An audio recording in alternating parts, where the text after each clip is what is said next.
everyone, and welcome to the Dumb Thoughts Smart Talks podcast with Benjamin. And Cassidy. And today we're talking about becoming your own person, which it's already something that's difficult within itself. And I'd say since we're both still fairly young, it's something that's. Well, I know I'm still currently going through the process of becoming my own person. I think you're a little bit further ahead of me than. Yeah, I get what you're saying. I'm further ahead in figuring out who I want to be. Yeah. In comparison to you already. Yeah. I mean, yeah, that makes sense. Being who you want to be is difficult. It is. Because you have to discern several things. You got to discern what do you want to do as far as hobbies, activities. Mm-hmm. Who do you want to be with? People, friends, family. Yeah. And what is your future? What's your goal, right? Yeah. And if you have those three things in mind, I think it's easier to say, all right, well, in order to achieve what I want to be or to go to where I want to go, I have to meet and do these certain things. So you can kind of mold your life in the way you want it to be the person you want to be. Yeah, but that's also very difficult with especially my issue being the way I was raised in a conservative Christian home, and Right. it's pretty hard breaking out of that, like even some of those mindsets, because I mean, there are a lot of thoughts that I was taught growing up that I didn't necessarily agree with, but I just went along with it because I was supposed to be a good girl. I didn't cause problems.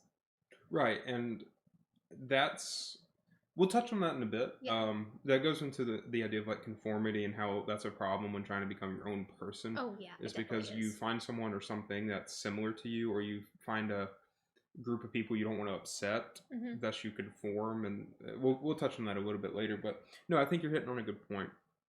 One of the hardest things about becoming your own person is your household, wherever you grow up in, right? Because it's so easy to mimic what your parents do if you think that is what you want to be, right?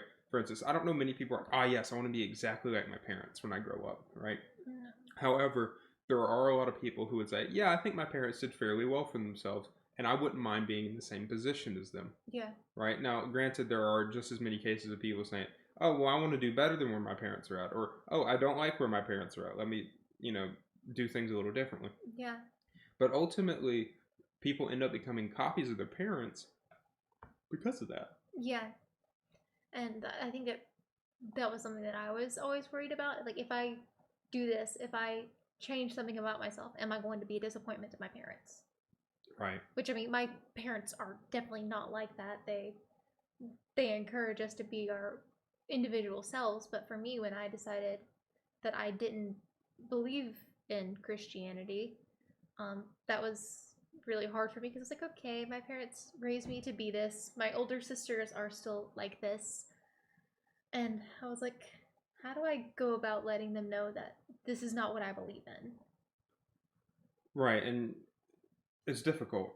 It was no matter what it is. Like in your case, it's religion, right? Yeah. In other people's cases, it might be fiscal. It might be responsibility-wise. It might be where you're at as far as a social life. There's all sorts of things where people are like, okay, I don't agree with this. This is not something I want to do. Yeah. And they try to find their own way. And when you do that, the problem most people run into is those who either help them, raise them, or whatever, they seem attacked when they feel betrayed almost, I would say. And this is true for anyone, not just family, friends. This is true for any kind of group you're a part of. If you try to break away from the norm of whatever you were a part of, that group will ultimately feel betrayed and thus attack you, whether it be minorly or majorly. It just kind of depends on the person or the person or persons of the group you're associated with. Yeah, and I think it made specific holidays harder for me. Because, like, oh, who wants to say the prayer before lunch? And everyone's looking around. I'm just avoiding eye contact because I don't want to lead the family in prayer. But I mean, it's not like I'm disrespectful about it. I mean, I'll still, somewhat comply in that I'll still bow my head in respect. but I'm not gonna lead the prayer.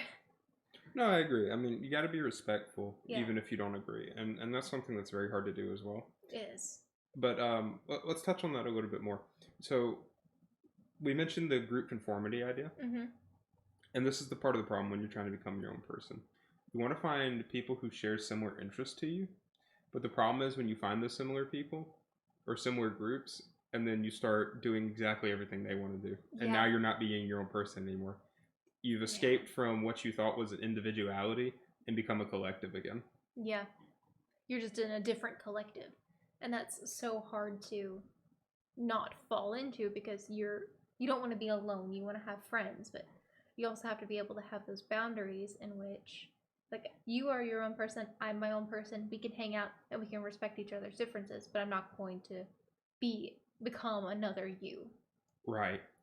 And it's difficult, It is. especially when it comes to things like friends and family, because those are the people you look towards the most for helping hands, for tough situations, tough times, when you want to have fun, hang out. Those are the people you look towards. Mm-hmm. And if you disagree on things, that's fine. But a lot of the times people don't like it when you don't like something they like, and it becomes a headbutting contest of, oh, well, why don't you like it? Yeah, I feel like that with Yellowstone in my family. I don't really care about Yellowstone. They're fascinated by it. They've gone there I think 3 or 4 times. But I'm just like, I'd rather not go to a volcano, but thanks. Again, it's just personal differences, It right? is. Like they like it, you don't. Yeah. And I feel kind of bad because my dad's like, I want to take all y'all down there, and I'm just like, I don't want you to take me down there. And I don't know how to say it without being disrespectful. Yeah, it's always difficult, especially when it's something someone cares about. Yeah. But again, this is part of that being an individual person, right? You got to be willing to draw those lines in the sand and say, look, you may like it. Yeah. I do not. Here's why. I'm sorry if that hurts your feelings, but that's just not who I am. And I had to go through that with several of my friends and several members of my family. Yeah. With a couple different things. Like, for instance, with sports. I didn't like sports for the majority of my childhood. Still now, I don't like many sports. The few sports that I like consist of rugby, UFC, and that's about it. Yeah. I don't really find much interest in other sports. And as a kid, I was forced to play them, forced to be a part of all these different teams. And I disliked it a lot. Yeah. It's not fun to be forced to do something. Right. And after I had a talk with my parents, I was like, look, I really don't like this stuff. And this was me as a kid. I said, I don't like sports. This is not something I enjoy, yada, yada, yada. They did not like that. Oh, no. And it was very hard for them to accept that their second child was not a sports kid. Yeah. Whereas my older brother was. He loved sports. They put him in sports. They loved him playing sports. They loved him playing sports, thus they loved sports. I did not. They tried to rinse and repeat the cycle. It didn't work. I am different from my brother, and I had to make that very clear. Yeah. I think that's kind of a parenting thing because, I think that's just the first kid, like you kind of figure everything out, and with the second kid, you're like, okay, we got like this little template that we can follow. But I think they forget that each child is their own individual. Right, and again, that's part of the problem when it comes to individuality, right? Yeah, Because when I you're was trying raised to be like my sisters. Right, and I mean, I don't put any of that blame on my parents. So like, look, you didn't come with a handbook. We did what we could. You're right, and of course, I don't give any parents flack for trying. Yeah, no. But it's very hard to think that two kids are going to turn out the exact same way. Yeah, even twins are different. Right, and it's unique. Going on to the friends thing, though, same concept applies. Yeah. Right, it might not be as extreme, and you can walk away a lot easier from friends than you can family. Yeah. But the same concept still applies. Now, like, I think one of the funny things about this is being an individual, per se. let's talk about hobbies, right? Okay. So I'm trying to segue this, but I couldn't really think how to do it. So when trying to be an individual, you have to figure out things that you like, Yeah. right? For instance, as a kid, I like certain cartoons. Yeah. My brother likes certain TV shows.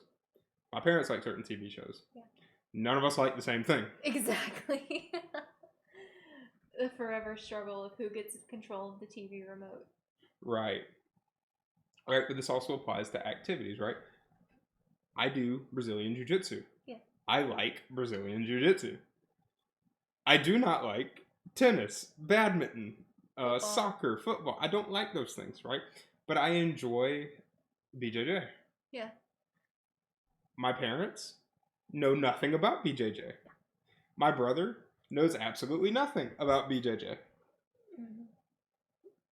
But it's what I like. Yeah. That's me being an individual. I don't have to have the same interest in order to be, happy. I don't have to have the same interest in order to be appreciated or accepted.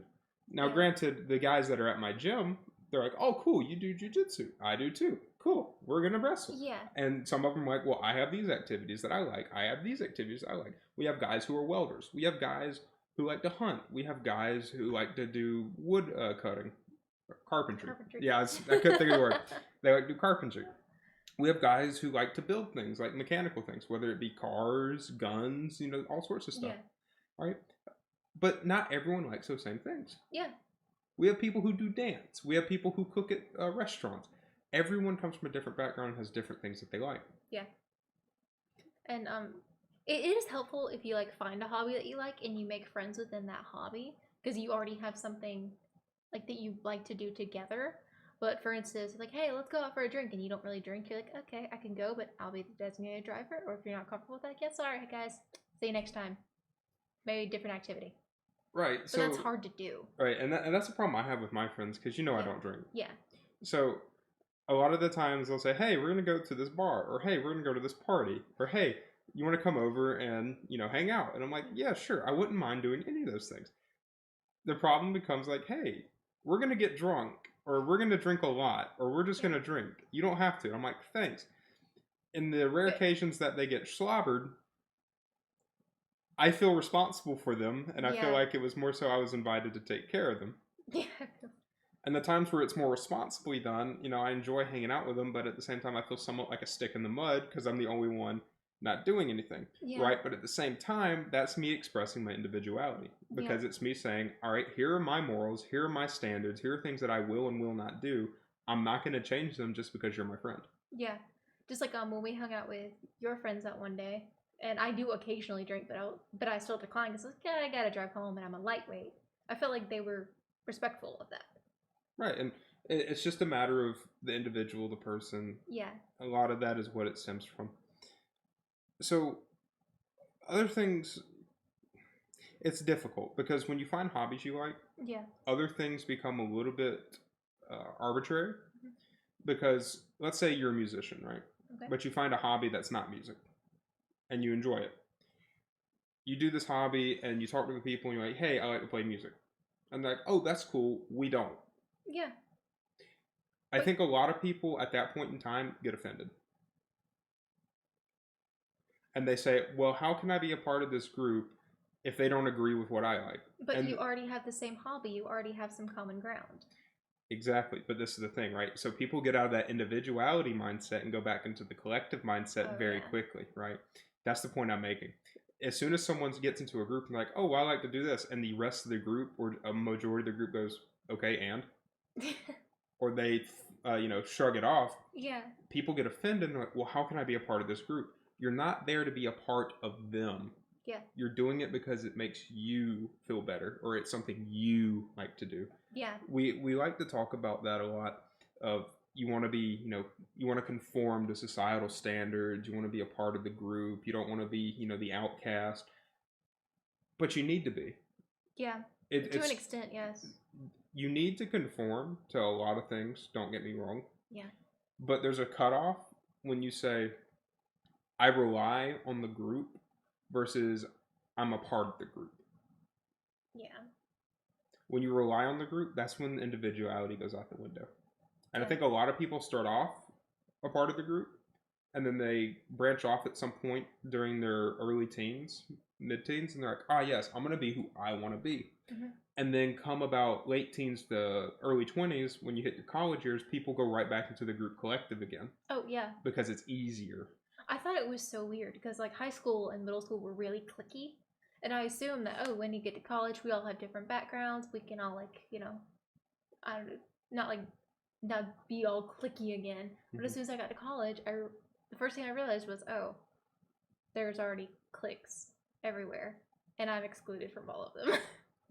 Right, and the problem stems from high school, right? Because you Yeah. start off at some point through middle school, early high school. It's like, okay, well, I'm going to do what I want to do Yeah. because you're a kid and you don't really care all that much. Mhm. And then at some point, it becomes easier for you because you recognize group mentality trumps a lot of situations, Yep. and it's much easier to be in that group mentality than to be an individual.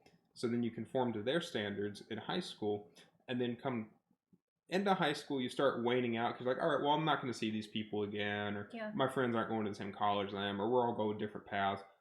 Then you go to college, and it starts right back over because Yeah. people are trying to take the easiest way out. They don't want to be an Yeah. outcast. They don't want to be the person that's different. Mhm. And I don't know why. It's good to be different. It's Yeah. good to be an individual. And that's why I didn't join a sorority. Because I mean, the thing I told people was I already have real sisters. I'm not paying for fake ones. Of course, I admit that mostly as a joke.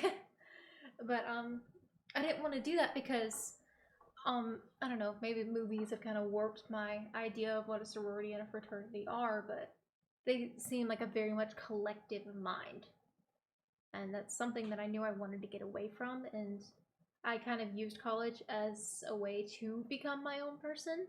Mhm. Because I mean, college was when I started dating for the first time, and college was when I admitted to my parents that I don't believe in Christianity, and it was hard, of course, but it was a great way to do that. Because I mean, if they seem like they were mad, like, oh, I just got a project, I can work on it over the weekend, which I don't think they got mad, but yeah, it was just, and I'm still like growing and changing and still becoming my own person. It's a long process, and there are some things I still haven't figured out, but I'm working on it. Right. I mean, like, and I definitely don't have it all figured out either. Yeah. I have things that I think are where I want to go, Yeah. or things I want to do. So I'm just kind of molding my life into the sense that, okay, well, this is who I want to be. Mhm. And I'm trying my best to get to that point. Yeah. Right. And luckily for me, high school was kind of my defining moment for starting to become an individual because I wasn't a part of any particular group. I wasn't either. I was a part of my school, if that makes sense, right? Almost everyone at my school knew me. Mhm. I didn't know everyone at my school. Yeah. There wasn't a single group of people who I couldn't talk to.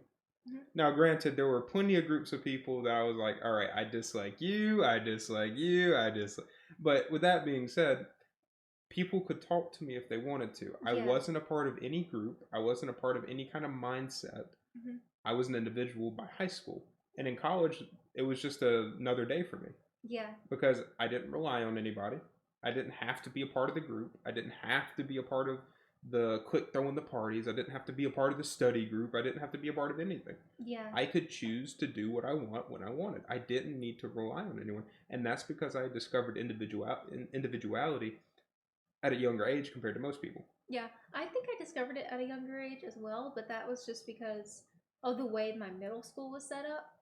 Because it was like each grade had like two teams, a 3-teacher team and a 6-teacher team. And 6th grade, I was with a lot of my other friends, but 7th grade, it was like I was starting in a completely different school.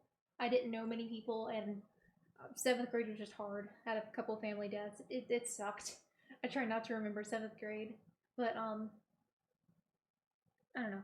I think I kind of had to become an individual at that time, just because I didn't really have as many people to rely on. Like, yeah, I made friends, but they weren't as close as my previous friends, or I guess that bond hadn't quite been formed yet. Right. Like, they were still really nice to me.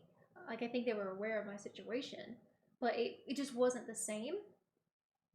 And I think I isolated myself a little bit as well, just dealing with my own thing, and I kind of became a loner after that. But I mean, I'd still be friends with people. Like, I'd still go talk to certain people, but I wasn't part of any specific clique. Right. And I think that kind of gets exacerbated in college because of Yeah. how easy it is just to join a group. Oh, yeah. There's so many clubs. And like clubs, they're nice. It's a good way to expose yourself to hobbies and activities. But when the clubs become your reason for doing something, Ew, yeah, no. Yeah, that's when it starts becoming a problem. Yeah. So I guess this leads into kind of the final point of becoming an individual. Setting yourself apart to set yourself up in order to be who you want to be. Yeah. Right? You and I have a lot of similarities in things we like and dislike. Yeah. I can say that for a lot of people I know. Mm-hmm. However, there's not a single person that I am friends with that has the exact same interest and dislikes that I do. Well, yeah. Why is that? Because you're your own person. Right. They're their own person. And when someone asks me to do something, if I'm unfamiliar with it or already have a preconceived notion about it, I give it a try just to humor the idea. Yeah. But if I don't like it, I tell them I don't like it. Yeah. I'm able to convey and explain that I already have things that I prefer. This is not one of them. Yeah. And I can deter myself from other people trying to force me into things because of that. But not only that, I can separate myself from other people because I can say, look, I'm out here by myself. Y'all are over here thinking like a hive mind. Yeah. You can come talk to me at any point. We can do things at any point. But don't shame me. Don't throw me under the bus just because you and I are not the same. Yeah. And I think that's where a lot of people get confused in this journey of becoming your own person. Because it's so easy to become a part of a group that supports you in every single way. Mm-hmm. But as soon as you mess up, or as soon as you do something that group disapproves of, you become an outcast. You become shunned. Yeah. And then what happens? Your group collective falls apart. Your mindset falls apart. Yeah. And now you got to get part of the in-group again. You got to become a part of another clique. And you rely on groups versus your own thing. Now, granted, groups are great. They help you. They can be great support systems. They can be great access systems. They can be great distressors. It's just a matter of what you want to use it for. But don't let it become the reason you do something. Yeah. It's very much if they jumped off a bridge, would you too? Yeah, more or less. It's exactly like that. Do the group because you want to be there. Don't do what the group does just because the group says to. Yeah. And I don't know. That's just my thought on it. Yeah. What do you think? I agree to an extent. I mean, you don't know? Yeah, I don't know, because as a person who's still figuring herself out, it's always difficult to talk about stuff like this. But no, I get it. It is difficult, and it's always fun when I meet new people and we go through this whole song and dance of, oh, what do you like to do? Oh, do you do this? Do you do that? It's always fun for me to do that because I figure out more and more that more people are alike than initially thought. Yeah. And it's fun for me to see the reaction when they finally recognize that, oh my God, you're not like everyone else. Yeah. You and I could hang out so often. Yeah. Because you wouldn't be the same old that I'm used to. And I appreciate that. But it's not hard to do that. You just got to step away for a second and say, is this something I really enjoy, or am I doing it because someone else is? Yeah. Because you definitely need to do, like, back to the hobby thing, you definitely need to do something that you actually like. Right. And not something that you're doing it just to do it. Because if you doing it to impress someone, or doing it because someone wants you to do it. Do it because you want to do it. Yeah, exactly. Because if you're already doing something you're not really all that excited about, it's very unlikely that it's going to be something that you grow to love. You're more likely to grow to resent it. Right.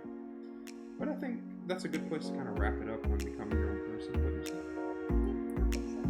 All right. Well, thank you for joining us in the Dumb Thought Smart Talks podcast.